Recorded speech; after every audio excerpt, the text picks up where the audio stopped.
Ayo. Marcel Frederick Bule. Hadir Bu. Marsanda Sriwan Bule. Hadir Bu. Netral Bule. Hadir Bu. Kemudian Nesta Jania Bule. Hadir Bu. Septinus Bule. Hadir Bu. Septina Bule. Hadir Bu. Suryamikawati Bule. Hadir Bu. Syukur Jowisman Bule. Hadir Bu. Hadir semua? Hadir. Baik, itu bagus sekali dan pertahankan kehadiran Anda setiap waktu. Nah, sebelum kita masuk pada proses belajar mengajar kita, maka Ibu ingatkan kembali tentang materi kita pada minggu yang lalu, yaitu tentang kesetiaan, kasih, dan keadilan. Masih ingatkah materi kita itu tentang kesetiaan? Ibu mau tanya, siapakah yang kita contoh atau yang kita teladani dalam kehidupan kita seorang yang setia? Ya, silakan. Yesus Kristus. Oke. Kasih Tuhan. Nah, pada hari ini sebelum kita pada masuk pokok pembicaraan kita, maka menolong kita yang membuat kita yaitu lebih setia, menggerakkan hati kita lebih melakukan apa yang dikatakan itu kesetiaan, maka ada sesuatu penolong, yaitu materi kita pada hari ini, peran Roh Kudus dalam kehidupan orang berdosa. Nah, apa manfaatnya dalam kehidupan kita dalam sehari-hari tentang peran Roh Kudus dalam kehidupan orang percaya yang mengenal kepada Yesus Kristus, yaitu Roh Kudus itu yang menggerakkan dan menguatkan kita dalam melaksanakan segala aktivitas sehari-hari.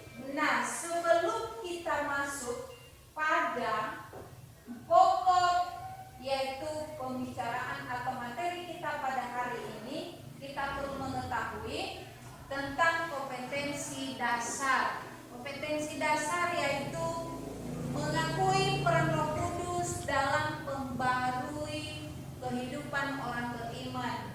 Kedua, bersedia hidup baru sebagai wujud percaya pada peran Roh Kudus sebagai pembaharu. Ketiga, memahami peran Roh Kudus dalam membaharui kehidupan orang beriman. Dan keempat, menyajikan presentasi berkaitan dengan peran Roh Kudus sebagai pembaharu dengan mengacu pada Alkitab. Kemudian indikatornya mengakui peran Roh Kudus dalam membaharui kehidupan orang beriman. Kemudian bersedia hidup baru sebagai wujud percaya pada peran Roh Kudus sebagai pembaharu. Ketiga, menjelaskan karakteristik orang berdosa dalam perspektif Alkitab Perjanjian Baru. Keempat, menjelaskan pengertian Roh Kudus. Kelima, mengemukakan peran Roh Kudus dalam kehidupan orang percaya. Dan ketujuh, menyajikan prestasi berkaitan dengan peran Roh Kudus sebagai pembaharu dengan mengacu pada Alkitab. Tujuan pembelajaran. Setelah kita mempelajari, maka anak-anak kami menjelaskan karakteristik orang berdosa. Dan kedua, menjelaskan pengertian Roh Kudus, perspektif Alkitab. Dan ketiga, mengemukakan peran Roh Kudus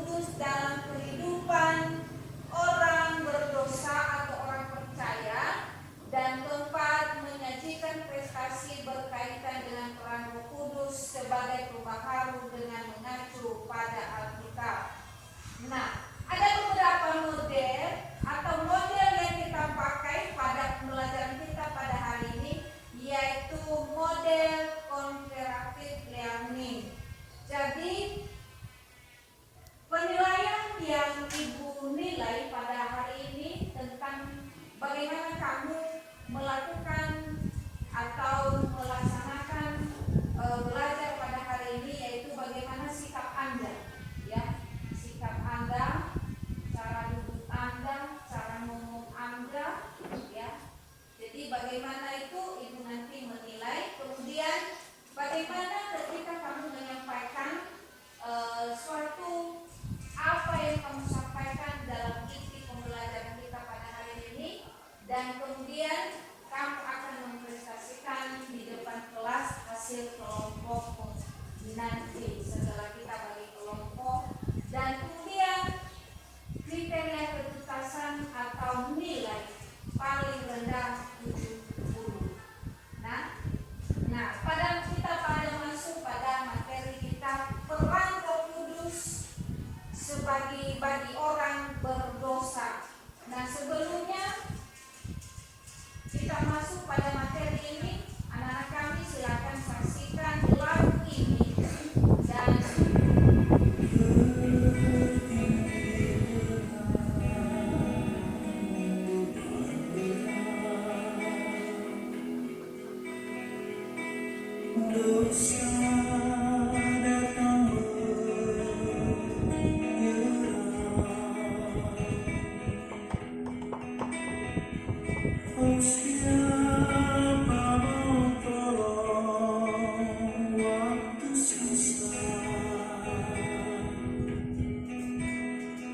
dan angkat dari lumpur dosa. Dia jangan setiap hidupku dan beri damai di hatiku.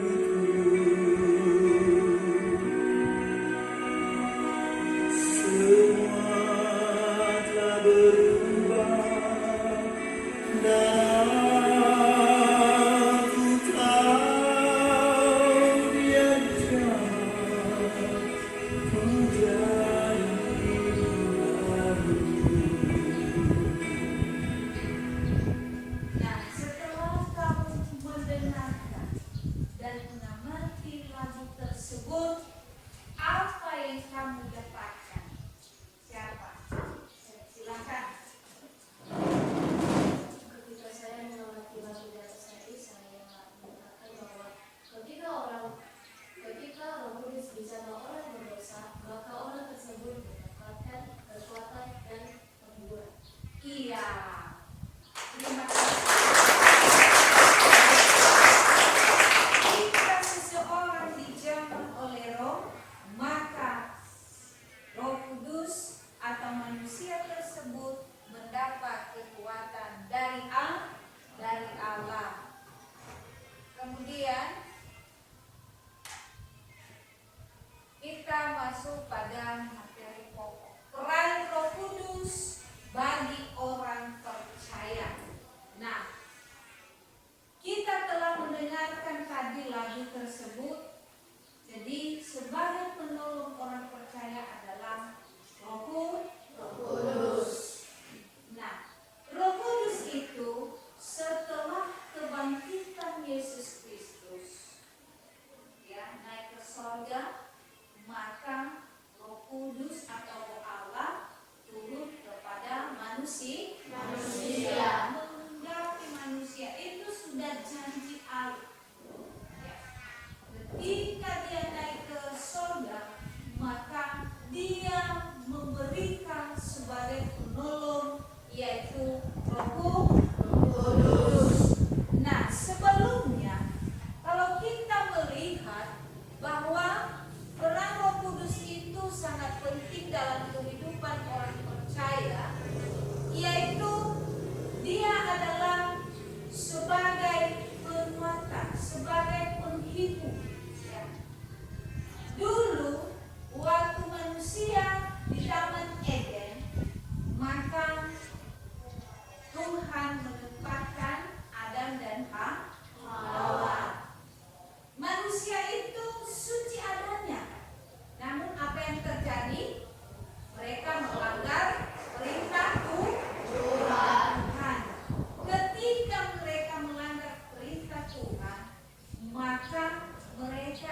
sudah melanggar perintah Tuhan. Ketika mereka ada di tengah-tengah kebun, apa yang terjadi? Mereka tidak taat kepada perintah Tuhan. Akhirnya manusia saat itu hilang kemuliaan Allah. Nah, siapa yang bisa membaharui mereka? Siapa yang bisa memisahkan kehidupan mereka dari dosa tersebut? Hanya oleh Roh Kudus. Hanya oleh Roh Kudus yang bisa membuat mereka insaf. Sehingga disitulah manusia berkenan kepada Tuhan ketika menyadarkan hidupnya bahwa lewat pembaharuan Roh Kudus, lewat pekerjaan Roh Kudus, bisa mengerti apa yang terbaik dan apa yang tidak baik. Nah, kemudian ciri-ciri orang yang berdosa ini yaitu manusia kehilangan tujuan. Ya, sudah kehilangan tujuan, kemudian manusia sudah melanggar hukum Allah dan manusia memberontak dengan Allah. Sehingga apa yang menjadi yaitu peran Roh Kudus ini dalam kehidupan orang berdosa bisa memberikan yaitu suatu pimpinan kembali, ya, dituntun kembali dan diarahkan kembali ke hal-hal yang terbaik. Jadi demikian saja, dan sebelumnya kita melihat atau menonton video ini, maka kamu bentuk dulu kelompok masing-masing. Silakan bentuk kelompok.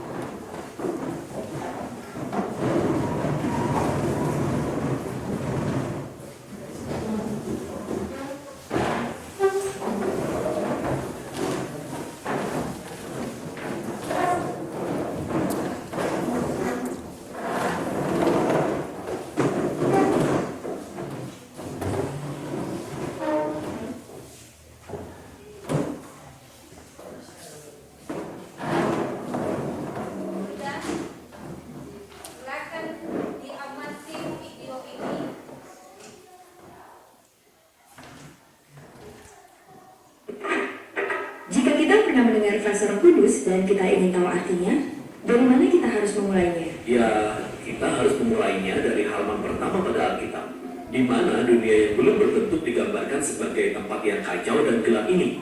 Tapi kemudian, di atas kekacauan ini, Roh Allah hadir, melayang-layang, siap membawa kehidupan, keteraturan, dan keindahan. Oke, tapi apa itu Roh Allah? Ya, jadi Roh adalah cara penulis Alkitab berbicara tentang kehadiran Allah secara pribadi. Kata dalam bahasa Ibrani-nya adalah ruach. Ruach? Ya, benar. Tenggorokan kita harus benar-benar bersih di akhir pengucapan. Jadi, apa itu? Ruach dapat merujuk kepada sejumlah hal yang berbeda. Namun kesamaan umumnya adalah energi. Energi? Kok bisa? Jadi ada energi yang tak kelihatan, yang membuat awan bergerak atau cabang-cabang pohon bergoyang. Benar, angin. Jadi, dalam bahasa Ibrani, itulah ruach. Oke. Sekarang, tarik nafas panjang. Kamu dapat merasakannya bukan? Di dalam? Ya, udaranya? Ya, tepatnya energinya. Benar, tenaga yang ada pada tubuhmu yang kamu dapatkan dari bernafas dalam-dalam, itu juga adalah ruach. Dan ini adalah kata yang sama yang digunakan dalam Alkitab untuk menggambarkan kehadiran pribadi Allah. Sama seperti angin dan nafas yang tak kelihatan, Roh Allah juga tak kelihatan. Angin sangat kuat, dan demikian juga Roh Allah sangat kuat. Dan sama seperti nafas yang menjaga kita tetap hidup, Roh Allah pun menopang semua kehidupan. Ya, ruach. Nah, seiring kita melanjutkan kisah di Alkitab, kita melihat Ruach Allah memberikan kekuatan khusus bagi orang-orang untuk melakukan tugas-tugas tertentu. Orang pertama di Alkitab yang mengalami hal ini adalah Yusuf. Roh Allah memampukan dia untuk memahami dan mengartikan mimpi. Dan kemudian terjadi pula pada seorang pria bernama Bezalel, dan dia adalah seorang seniman. Roh Allah memperlengkapi dia dengan hikmat dan keahlian. Dia diberikan kecerdasan kreatif untuk membuat benda-benda yang indah di bait suci. Kemudian kita juga melihat ruh Allah memperlengkapi sekelompok orang yang disebut para nabi. Mereka dapat melihat segala hal yang terjadi dalam sejarah dari sudut pandang Allah. Itu benar sekali. Dan inilah masalahnya seperti yang dilihat para nabi. Sementara ruh Allah telah menciptakan dunia yang sangat baik, manusia justru menyerah pada kejahatan. Mereka telah melepaskan kekacauan di dalamnya melalui ketidakadilan mereka. Sebuah ketidakteraturan jenis baru. Ya, dan para nabi berkata bahwa roh akan datang, seperti pada Kejadian pasal 1. Tetapi sekarang, dia datang untuk mengubahkan hati manusia, untuk memampukan manusia untuk benar-benar mengasihi Allah dan orang lain. Bagaimanakah roh Allah yang aktif dan baru ini akan terjadi? Nah, berabad-abad telah berlalu dan kita diperkenalkan kepada Yesus. Dan di awal misinya, ada adegan menarik di mana Yesus dibaptis di air sungai Yordan. Ya, langit terbuka dan roh Allah datang dan menghinggapinya seperti seekor burung.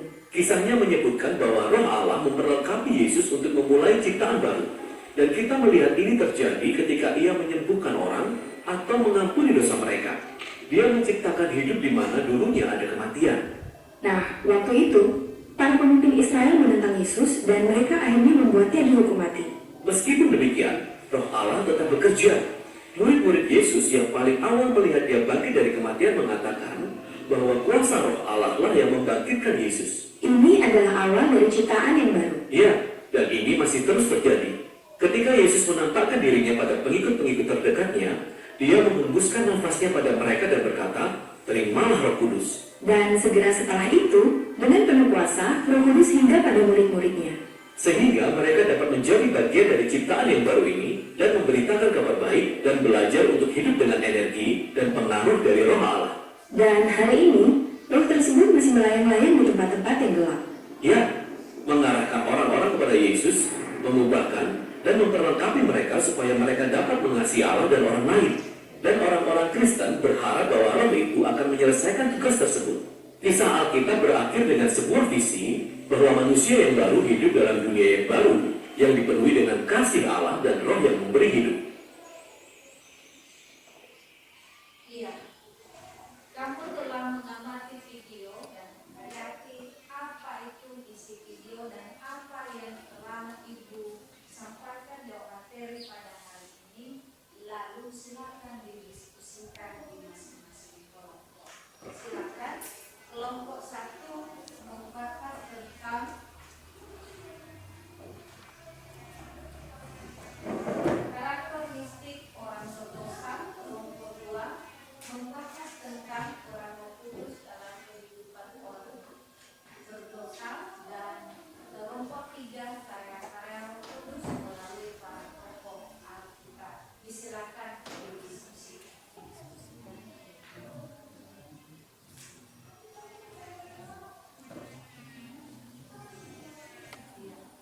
Berikan pendapat masing-masing bagaimana peran Roh Kudus itu dalam kehidupan orang.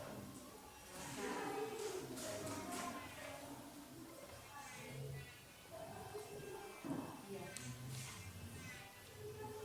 Berikan pendapat. Usman, Marcel juga. Siapa ketua kelompok? Aktif semua ya, aktif semua.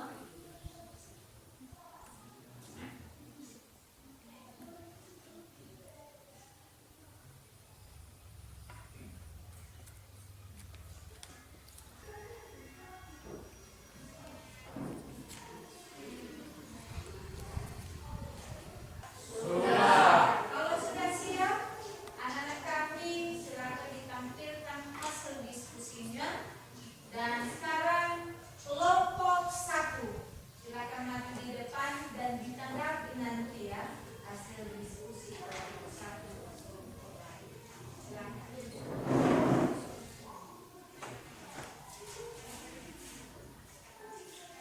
Baik, terima kasih kesempatan yang diberikan kepada saya untuk menyampaikan hasil diskusi kami dari kelompok 1. Sebelumnya, saya akan memperkenalkan nama-nama dari kelompok saya.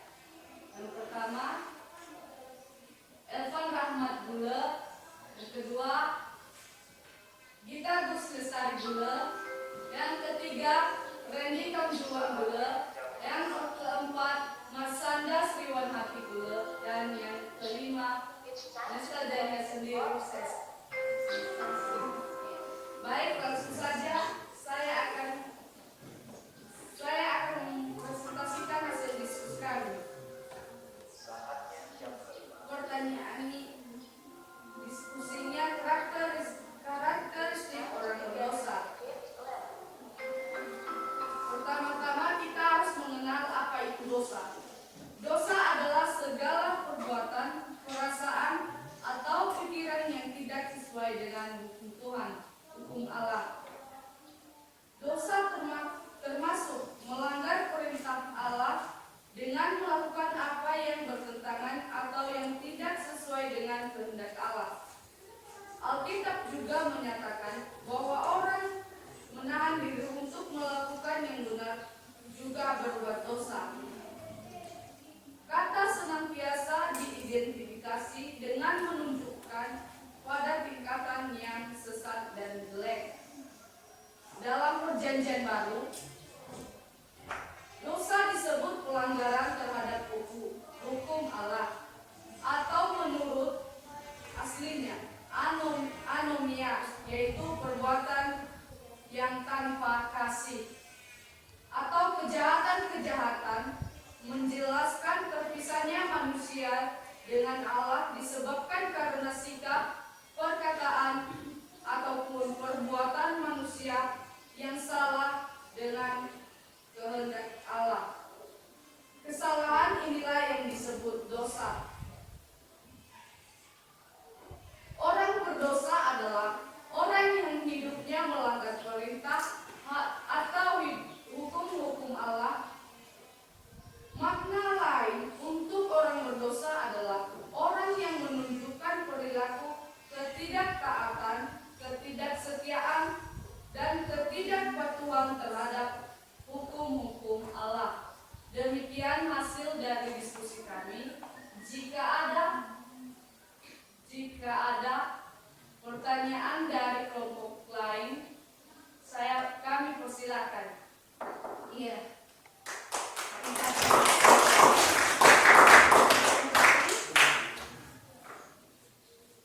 Ya, ada yang menanggapi? Silakan kasih pertanyaan kepada Profesor. Apa perbedaan manusia lama dan manusia baru? Silakan. Kelompok 2.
Sebagai Tuhan. Nah, sekarang kelompok 3. Silakan maju ke depan. Diskusinya silakan dipresentasikan.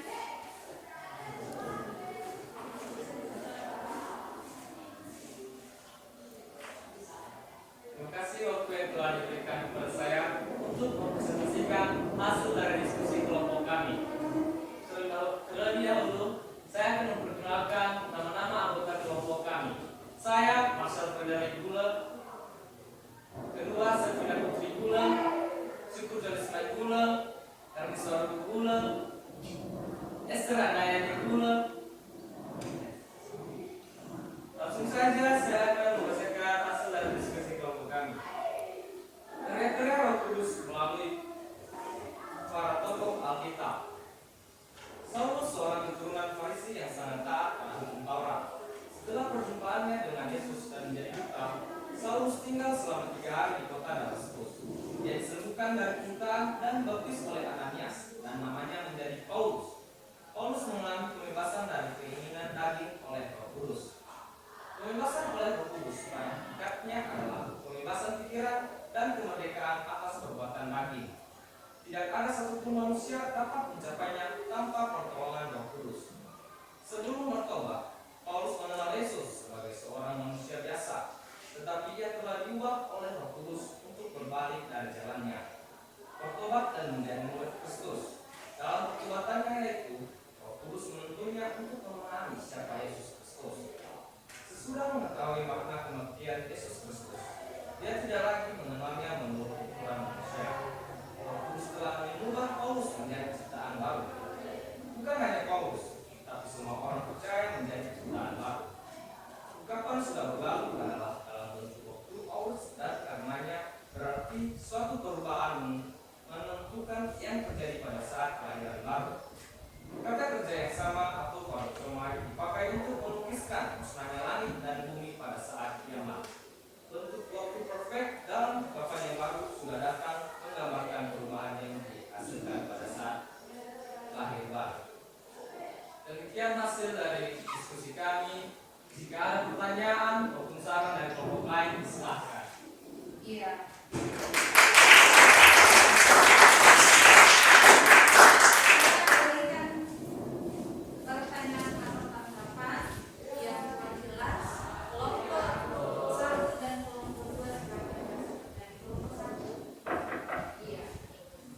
Apa itu buah dari roh? Apa itu buah-buah daripada Roh Kudus? Kelompok 2. Apa yang dialami oleh Paulus ketika ia dipenuhi Roh Kudus? Apa yang dialami oleh Paulus ketika dia dipenuhi oleh Roh Kudus? Siapa yang menjawab pertanyaan kelompok 1? Baik, ternyata dijawab pertanyaan dari kelompok besar. Kelompok roh ialah kasih sukacita, firman lebih, damai sejahtera, kesabaran, kelurahan, kebaikan, kesetiaan, dan kemanusiaan yang tinggi.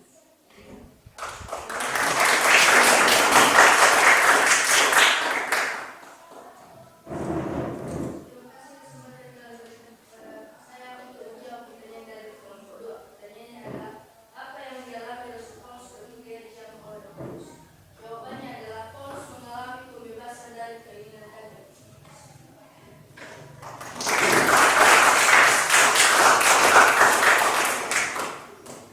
Terima kasih semuanya. Semua baik dan benar apa yang dikatakan, apa yang menjadi hasil diskusi anak-anak kami.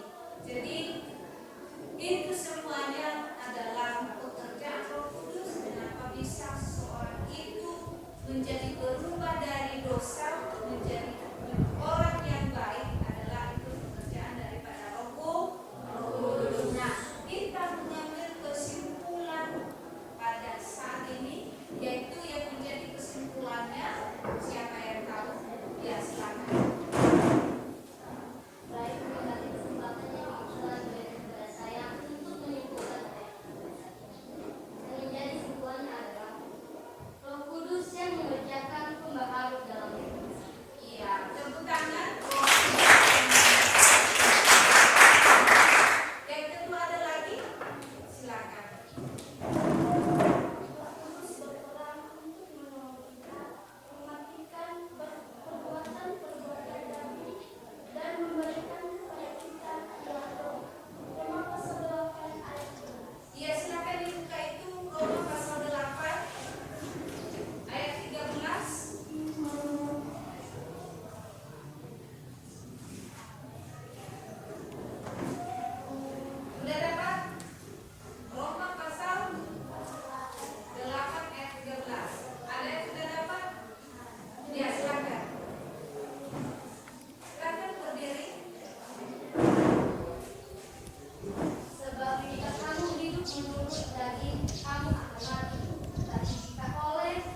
sebagai jaminan harapan kita.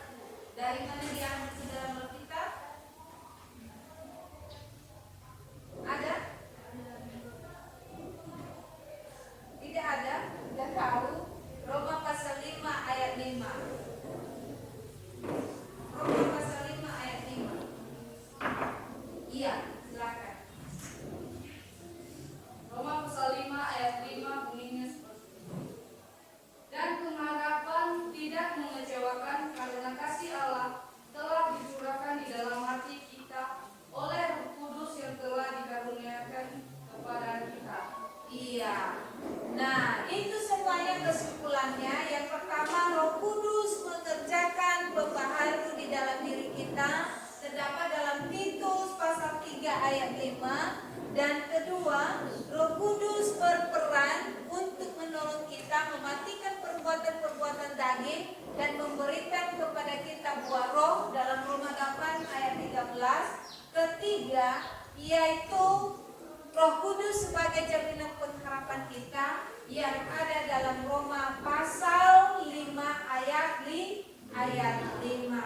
Nah, demikian saja, dan sebelumnya kita mengakhiri pelajaran kita, maka ada tugas yang Ibu berikan kepada kalian.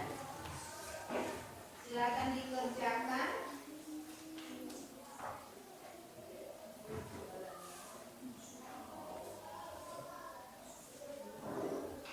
Akan dikerjakan.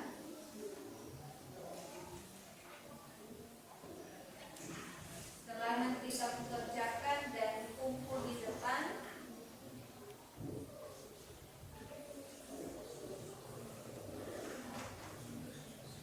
ya, sudah siap? Sudah siap? Sudah Ya, siap. silakan dikumpul tugasnya. Serahkan di depan. Kalau di sini.